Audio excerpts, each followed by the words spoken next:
I would prefer it to be that way, as you clearly know. I would prefer it to be that way. But if Muhoozi is ever to become president of Uganda, you know very well that he has to go through a particular process, which is the process of being elected as president, in which case the NRM and the PLU would be the institutions through which he can rally political support. But you have ignored the guys asked questions there and you have shoved them under the carpet. Why did you ask them? The questions were comments. No. There's a guy there from Uganda who was saying something serious, and I want to comment on it. Then I'll come to Muhoozi's presidency. You see, Uganda is caught up in a very, very serious contradiction. It is both a political and moral contradiction. Let me begin by being sympathetic to members of parliament. To win a parliamentary seat in Uganda requires you to raise money. True. That's not just in Uganda. I'll give you an example of the United States. They had an election in 2024. Isn't today 26? Yes, 2024. 88% of all the senators who won spent more money than their rivals. 93% of members of the House of Representatives who won spent more than their rivals. Now, it's difficult to know the chain of causation. Is it that when you spend a lot of money, you win? Or that when you are very popular, more money comes to you? So is money the driver of victory, or is a potential victory the magnet for money? But the two could also be self-reinforcing.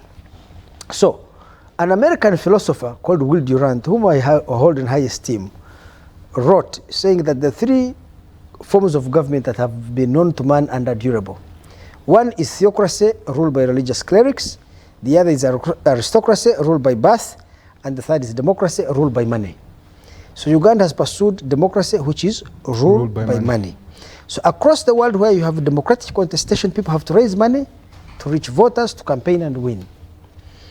Now, let me come to developed countries. In developed countries, you have civic institutions like trade unions, cooperative unions, business associations, different pressure groups, which raise money and fund candidates because those candidates represent their ideological and policy preferences. In Uganda, we don't have such developed institutions to raise money. So if Omara wants to run for an election, he must either go to friends to raise money, or he must deplete his assets by either his savings, either he sells his house or gets a loan from a bank and runs an election. It's self-funded largely. Now, if he sells his house at $1 million in Bogolobi and goes to run, that's 3.7 billion and wins, he must have an expectation to recover that money. Actually, the rate was to recoup that money. How does Omara recoup that money? Either he must get a ministerial appointment so that he has actual power and be in a position to receive bribes, or he must lobby to sit on a powerful oversight committee of parliament like PAC and whatever it is, so that these civil servants who come to have their budgets approved, to have their accounts cleared, can bribe him or her. So the very foundation of our democratic system is that you have to have a corrupt parliament. Now, outside there, people moralize. And I tell you, one of the problems I have with us African elites is our inability to get the inherited models of democracy that we have borrowed from the Western world and contextualize them in our context. And you remove Muzungu lenses, European lenses, and look at it as Africans. That is one. Two, every person seated here knows if Omara went to his constituency or nobody, every person there would be asking them for money. There is a funeral, they want Mao to pay. There is a wedding, Mao must raise money. There is a church fundraising, Mao must raise money. Someone has died from the constituency, he must pay for transportation. There is a funeral, he must pay for something. This is from your personal money. How do Ugandans expect any member of parliament to sustain their constituency in the face of a cultural attitude that a member of parliament is the go-to person whenever you have a personal or community problem? A funeral, a wedding, a fundraising at the church, a road, a school, practically everything. So the pressure on an MP in Uganda is so high that if you're elected twice as a backbencher, the chances that you can win a third straight election without a cabinet appointment is so low. So I'll give you an example. In the other parliament, the election of 2026, out of 529 members of parliament, were they not 526, I think? 529. 529. Only 105 had been in the parliament of 2016, 2021. So more than 83% of sitting members of parliament, what we call incumbents, had lost an election. Why? Because those who can sit in the cabinet and those who can get access to money to run the next election and win are very few. Only 17% were re-elected. This is the first time for about 30% of incumbent MPs were re-elected. This is the first time. 2026. How many incumbents have been re-elected? Out of 529, something like 180 or 200 were returned. It's a very high number, unprecedented.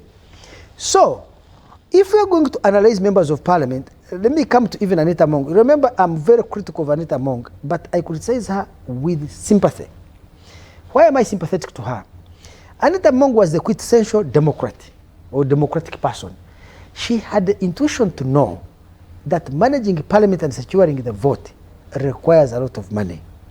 Where a political mojo is that she failed to appreciate that as a public servant, there is an image you must give of being responsible and ascetic.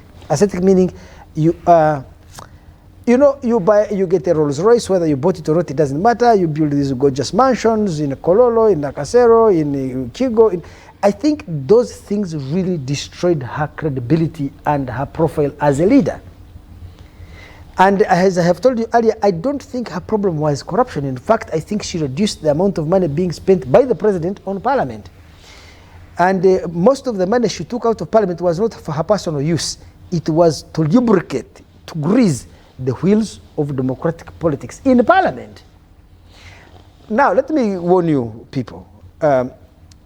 If a speaker comes in Uganda and does not deploy any money to get votes in the parliament, and Nobert Mao is my great-grandson from Acholi. Me, I am the Rwot of Acholi. There are three foundations on which power is built. First is the power, ideological power. That is the power to persuade. The second pillar of power is economic power, the power to bribe. The third pillar of power is coercive power, military power, the ability to coerce. So assuming I cannot persuade you, then I can try to bribe you. If I can't bribe you, I must call the army and whip your ass. Oh, sorry for my French. So that you fall in line. I wallop you. Yes. I spank you. So those are the three pillars of power. Now, the problem with NRM is that when Museveni went to the bush, there was no prospect that he would win power. It was a limited prospect. The boat had overwhelming power of the military. The Tanzanian troops were here. So that was one. Two, he had no salaries to pay people. So he could not use financial incentives. He had no accommodation to provide. He had no good quality food to give. Why did people abandon their educations, abandon their businesses, abandon their families, abandon their careers to join him in the bush and face hunger, starvation, risk of death? Some of them lose their limbs, others even their lives.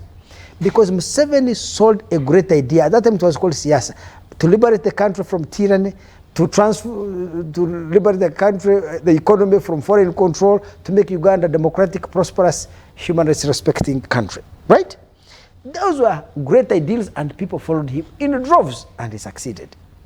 What I've never understood about this great giant of a man called Museveni, a victor in 100 battles, a titan of strategy, when he came into power, he abandoned Siasa, what I would call ideology, as a foundation of his support, and retreated to the use of money almost, and either bribery and repression, and retreated from persuasion. So, if persuasion constituted 70% of his struggle in the bush, then bribery 10% and coercion 20%, Now he has bribery 70%, coercion 30%, persuasion 10%.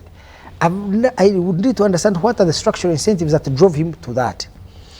Maybe this neoliberal ideology that it is money that should be the foundation of everybody's pursuit. Everybody in Uganda is fighting to get money. So, Anita Mong is a reflection of the kind of politics, first of all, NRM has promoted, but most especially the kind of politics that democracy will tend to foster in a backward country, a poor country, let me put it this way. Now let me give you another example. Why I'm very critical of democracy, the way it is designed in Uganda, and I will give you circumstances in which we need to reform our democratic system if it will serve us better.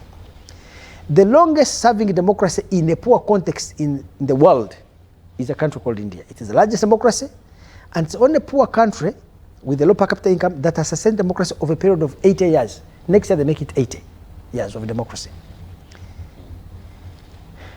The Carnegie Endowment did a study, it's titled When Ukraine Pays.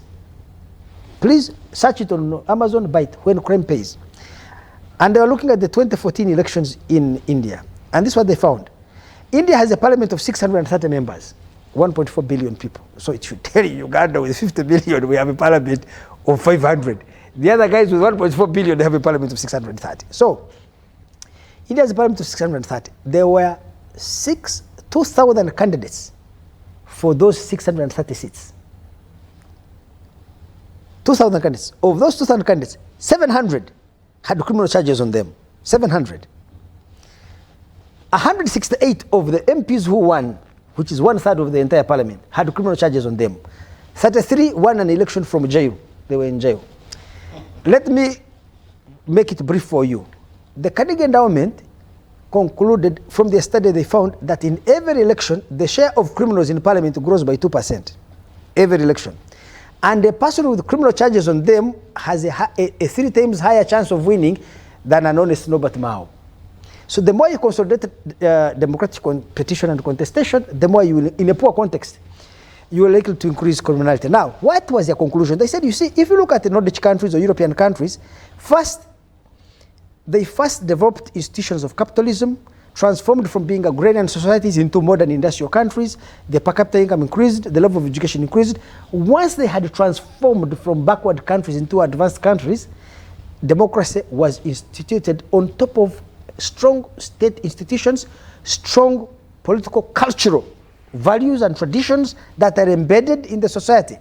And that is why democracy worked well for them. And they say that this democracy was transplanted onto an entirely different social structure in India, which did not have those deeply entrenched institutions and cultural traditions that can mitigate the effect of electoral competition on politics. And that is why, while democracy in Norway may promote public-spirited individuals, in India it was promoting criminality. When we talk about India, isn't it Uganda? Keep increasing democratic participation and contestation. I've seen it here in the 1990s. These Maos are public-spirited individuals, and they're not into money. There was James Wapaka Bulobi, Dan Desali, Kirunda Kivedinda, Area Kategaya Manyamshaka. These were decent men. But as the political contestation has increased, the desire to raise money and win has increased. Conmen, sharks, robbers, crooks have every day they increase their share in the parliament. As they increase their share, the kind of speaker you get who is effective is one who employs the money. So I feel like Anita Mong is a victim rather than an architect of the problem we are witnessing. You can arrest her, you can do anything, but the question for me is, you need to get a speaker who grabs that man and lubricates NRM's politics, but does not build mansions. So that is form, but not substance. The substance of the existing democratic system of Uganda is that the political system is built on corruption. In fact, corruption is the grease or the fuel that turns the wheels of the democratic politics. And if you sucked it out, the whole thing will come crashing down like a ton of bricks. But you mentioned, first it started with the Honorable Norbert Mao, when he said the person of the speaker becomes the character of the parliament. Both PLU and the NRM have different angles at which they're looking at this. It's politics on one side, it is performance on the other. The two of them in that parliament with the majority, what does that mean? Aren't we waiting to see a clash between two different ideologies? So what I was explaining to you, my great-grandson Timothy, is that what we need is structural change.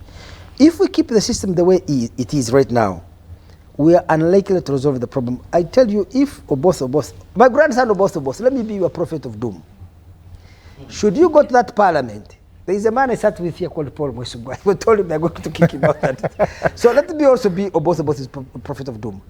You become speaker there, and you don't have the skills to raise money and address the financial problems of every single member of parliament, you will not get the vote.